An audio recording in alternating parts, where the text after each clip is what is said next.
بینائی کی انتہا یہ ہے کہ آدمی خود کو پہچان لے۔ گھر سونے چاندی سے نہیں، ہمیشہ اچھے اخلاق سے آباد ہوتے ہیں۔ درخت بوڑھا ہو کر پھل نہ ہی دے لیکن سایہ ضرور دیتا ہے۔ کاش یہ بات اولاد کو وقت پر سمجھ آ جائے۔ ہر اس چیز کی قربت اختیار کریں جو آپ کو اللہ پاک کی یاد دلاتی رہے۔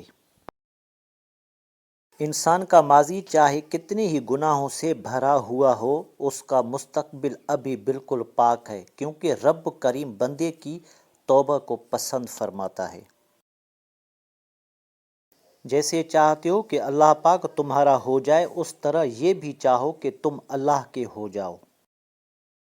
جو لوگ کہتے ہیں کہ آج کل نیکی کا زمانہ نہیں رہا، دراصل وہ لوگ انسان سے نیکی کا بدلہ چاہتے ہیں، اور جو لوگ صرف اللہ رب العزت کی رضا کے لیے نیکی کرتے ہیں، ان کے لیے ہر زمانہ نیکی کا ہے۔